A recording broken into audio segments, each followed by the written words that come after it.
खबर दिखाने के बाद जिलाधिकारी ने बड़ा एक्शन लिया।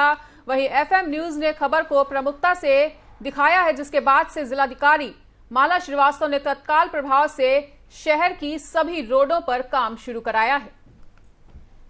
तो बीते दिनों जैसा कि जगह जगह सड़कों का एफएम न्यूज के संवाददाताओं द्वारा जायजा लिया गया था, निरीक्षण किया गया था और पाया गया था कि तमाम जो सड़कें हैं उनमें काफी ज्यादा गड्ढे हैं और गड्ढे की वजह से आए दिन हादसे होते हुए भी नजर आ रहे थे। इस वजह से जब इस खबर को एफएम न्यूज ने प्रमुखता से दिखाया तो अब इस खबर का बड़ा असर होता हुआ नजर आया है और जिलाधिकारी माला श्रीवास्तव ने तमाम रोडों पर काम शुरू करवा दिया है और जिलाधिकारी ने पूरे मामले को संज्ञान में लिया।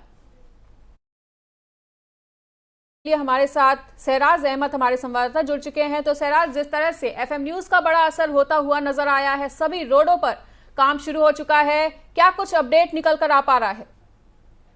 जी बिल्कुल, मैं तो आपको बता दें कि जिस तरह से रायबरेली की जो सड़कें थी पूरी तरह से गड्ढा युक्त हो गई थी। सुबह के मुखिया योगी आदित्यनाथ ने कहा था कि जो भी सड़कें हैं वो गड्ढा मुक्त होनी चाहिए, लेकिन रायबरेली के बदतर हालात होने के कारण यहाँ की सड़कों पर जो मेन चौराहा है सहारों का अड्डा, वहाँ पर बड़े बड़े गड्ढे थे। और इस खबर को एफएम न्यूज ने प्रमुखता के साथ दिखाया तो उस पर रायबरेली की जिलाधिकारी माला श्रीवास्तव ने उस मामले का संज्ञान लिया और नगर पालिका को आदेश दिया कि उन सड़कों का जल्द से जल्द निर्माण कराया जाए। तो फिलहाल मौके पर नगर पालिका की तरफ से निरीक्षण किया गया और वहाँ पर जो है गिट्टियां डलवा करके उस पर डामर डलवाने का काम किया जा रहा है। मनीषा, बिल्कुल सहराज, और टेम्परेरी काम है कि काम इस ढंग का है कि उससे आगे आने वाले समय में भी ये जो गड्ढा युक्त सड़कें हैं वो पूरी तरह से गड्ढा मुक्त बन जाएं। नहीं बिल्कुल मनीषा, अगर देखा जाए तो फिलहाल जिस तरह से काम किया जा रहा है, टेम्परेरी काम किया जा रहा है, क्योंकि बारिश का महीना चल रहा है, आए दिन बरसात हो रही है, तो सिर्फ एक टेम्परेरी काम किया जा रहा है। कहा जा रहा है कि आगे जैसे ही इस बारिश से जब महीना खत्म होगा, जैसे ही बारिश बंद होगी तो नगर पालिका की तरफ से कहा जा रहा है, जिलाधिकारी की तरफ से भी यही बात कही गई है कि बारिश के बाद सबसे पहली प्राथमिकता यही होगी कि इसका निर्माण सही से कराया जाए। अभी तो सिर्फ ये टेम्परेरी एक काम किया जा रहा है। मनीषा, बिल्कुल सहराज, इस तमाम जानकारी के लिए आपका बहुत बहुत शुक्रिया।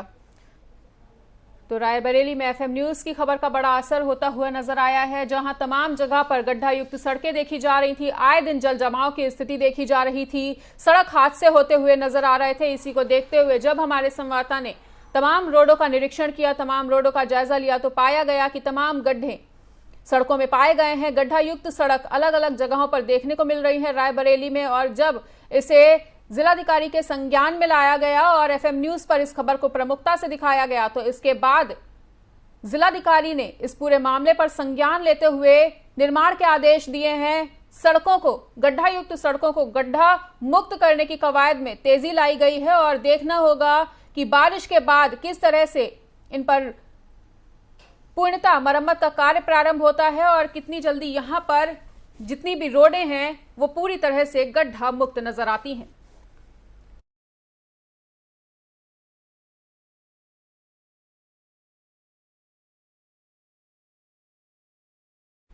कन्नौज में सड़क हादसों में हो रही बढ़ोतरी को लेकर आरटीओ विभाग सक्रिय हो गया है, जहां एआरटीओ प्रवर्तन ने सड़क सुरक्षा को लेकर चेकिंग अभियान चलाया और उन्होंने कई वाहन चालकों को रोककर गाड़ी चलाने के सही तरीके भी बताए।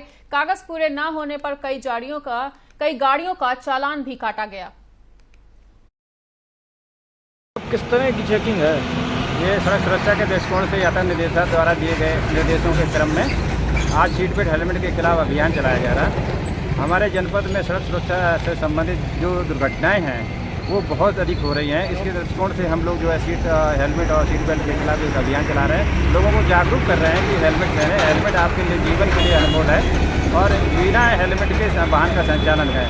और तभी 2 बच्चे अंडर एज चलाते हुए मिले, उनके चालान की कार्रवाई की गई, उनको हिदायत दी गई भविष्य में पुनरावृत्ति न करें। जब तक 18 वर्ष की उम्र पूरी न कर लें तब तक वाहन संचालित न करें, दोपहिया वाहन। अभी तक कितने चालान हुए? अभी तक मेरे द्वारा 20 चालान किए गए हैं और 2 ओवरलोडिंग में किए गए हैं और सीट बेल्ट हेलमेट में चालान किए गए हैं।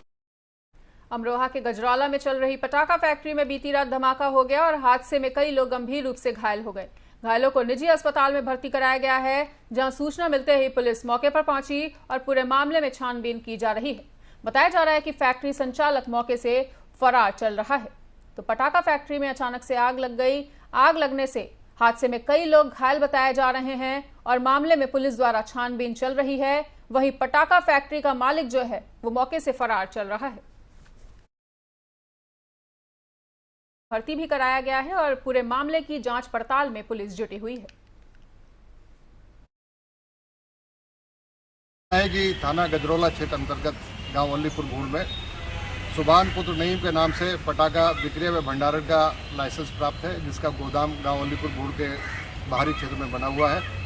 रात्रि के समय वहां पर जैसा स्थानीय ग्रामीणों द्वारा अवगत कराया गया है कि गोदाम की दीवारें टूट गई हैं, वह सामान छत पड़ा हुआ है। मौके पर मेरे एसडीएम साहब के द्वारा व स्थानीय पुलिस द्वारा पहुँच के स्थल निरीक्षण किया गया है। तो ये तथ्य संज्ञान में आया कि रात्रि में जो तेज़ बारिश में तूफान आया है उसमें पटाखा गोदाम की दीवारें गिर पड़ी हैं। वे उसमें सोए हुए 2 लेबर के लोग, जिसमें गौरव व सलमान सामान्य रूप से घायल हुए हैं, जिनका स्थानीय जनता हॉस्पिटल में उपचार किया जा रहा है। सलमान व गौरव से भी हमारे द्वारा पूछताछ की गई है। उनके द्वारा भी यही बताया गया कि रात्रि के समय तेज़ बारिश व हवा चलने पर उसकी टीम की दीवारें गिर गई थी। फिर भी घटना के संबंध में विस्तृत रूप से फायर ब्रिगेड की टीम मौके पर है, जांच कराई जा रही है। जैसे भी तथ्य संज्ञान में आएंगे तदनुसार आवश्यक वैधानिक कार्रवाई अमल में लाई जाएगी। गोदाम के स्वामी सुभान व नईम को हिरासत में लेकर विस्तृत रूप से पूछताछ की जा रही है। ये चोट कैसे लगी, क्या हुआ? ये चोट ऐसी लगी थी सर, जैसे आंधी आई थी, बारिश पड़ रही थी, तूफानी एकदम तगड़ा करके आया था।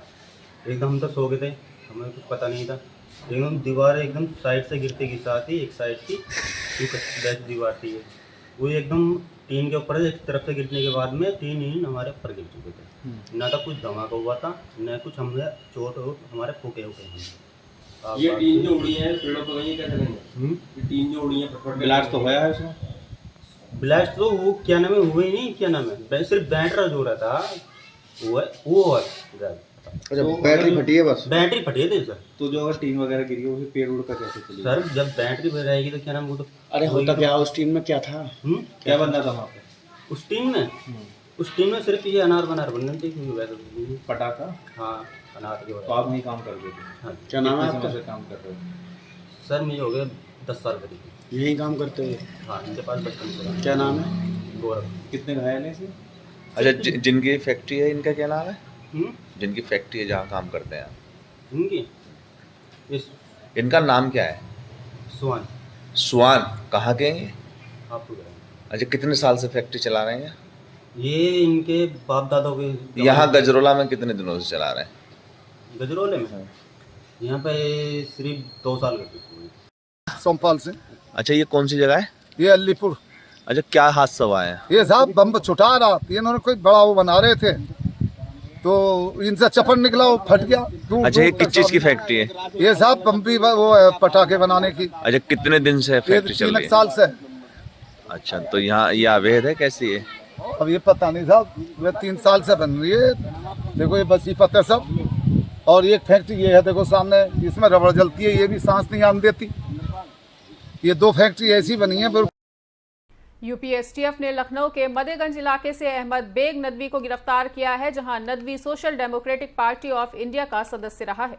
आरोप है कि वो पीएफआई के लिए मोटिवेशनल स्पीकर के तौर पर यूट्यूब पर लोगों को बरगलाने का काम कर रहा था।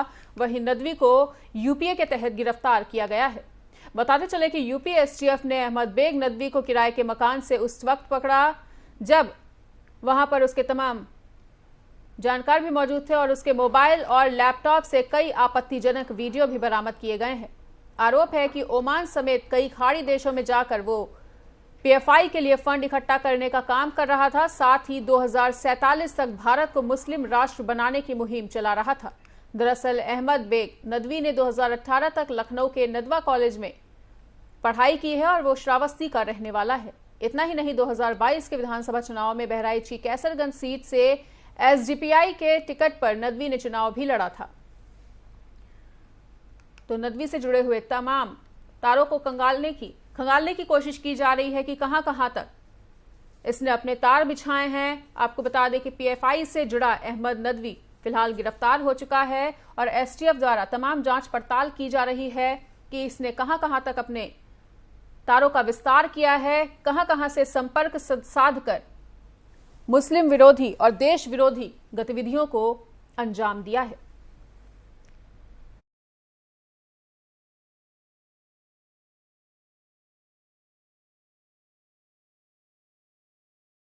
और फिलहाल इस वक्त के बुलेटिन में इतना ही। पर देश और दुनिया की बाकी खबरों के लिए देखते रहिए FM न्यूज़।